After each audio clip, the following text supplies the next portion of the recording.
Assalamualaikum warahmatullahi wabarakatuh. Halo teman-teman semua, perkenalkan kami dari kelompok 1 Fisika 4 akan mempresentasikan hasil diskusi kami tentang gelombang elektromagnetik. Sebelumnya perkenalkan, saya Raisa Putri Asmara. Saya Akila Nursifa. Saya Hawa. Saya Irene Rahmita. Saya Kolisa Panaya Fitri. Saya Kayla Suci Ramadhani. Selamat menyaksikan. Baiklah, saya akan menjelaskan tentang pengertian gelombang elektromagnetik.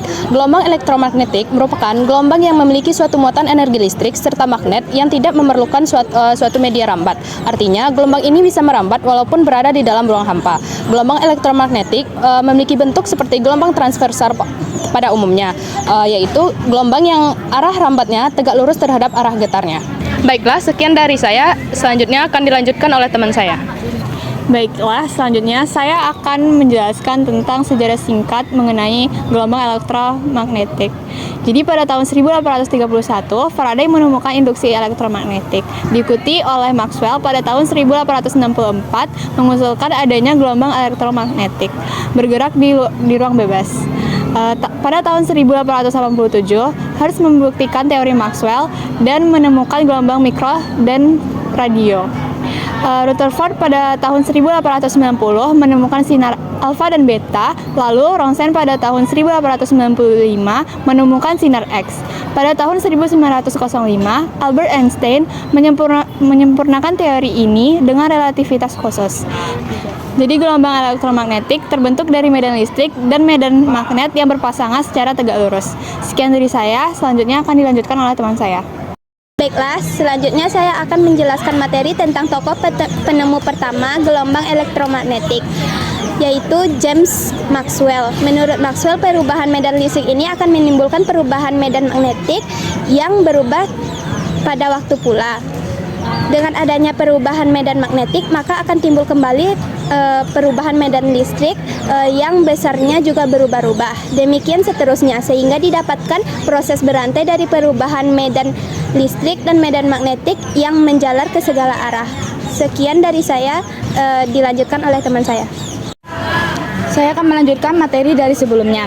Menurut perhitungan Maxwell, kecepatan perambatan gelombang elektromagnetik hanya bergantung pada permitivitas listrik dan permeabilitas magnetik, sehingga didapatkan rumus cepat rambatnya gelombang sama dengan 1 per akar epsilon 0 kali neo 0, dengan keterangan epsilon 0 sama dengan 8,85 kali 10 pangkat min 12 C2 per Nm pangkat 2. Neo 0 sama dengan 4pi kali 10 pangkat min 7 Wb per A kali M. C sama dengan 3 kali 10 8 pangkat 8 M per S. Sekian dari saya, terima kasih. Nah, materi selanjutnya ada penemuan yang kedua, yaitu Heinrich Rudolf Hertz. Ia seorang ilmuwan yang berasal dari Jerman. Ia lahir pada tahun 1857. Dia terkenal karena dia orang pertama kali yang membuktikan bahwa elektromagnetik itu benar-benar ada. Sebelum Hertz itu ada lagi orang yang yaitu Maxwell. Dia mengatakan bahwa gelombang suara, radio itu termasuk bagian dari elektromagnetik. Tapi itu tidak ada bukti nyata. Nah, si Hertz ini membuktikan dengan sebuah eksperimen. Hertz adalah atau Hazard bisa disebut itu untuk mengukur sebuah frekuensi. Hertz meninggal di usia mudanya, yaitu umur 36 tahun.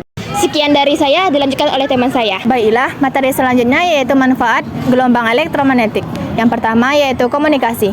Gelombang elektromagnetik digunakan untuk komunikasi melalui telepon seluler dan penyiaran radio. Yang kedua yaitu memasak. Contohnya seperti microwave menggunakan gelombang elektromagnetik mikro untuk memasak atau memanaskan makanan.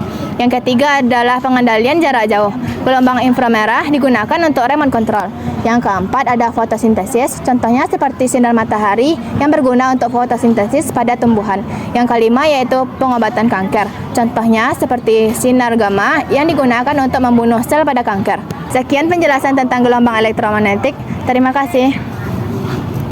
Sekian presentasi dari kelompok kami. Bila ada salah kata mohon dimaafkan. Kami sudahi dengan Assalamualaikum warahmatullahi wabarakatuh.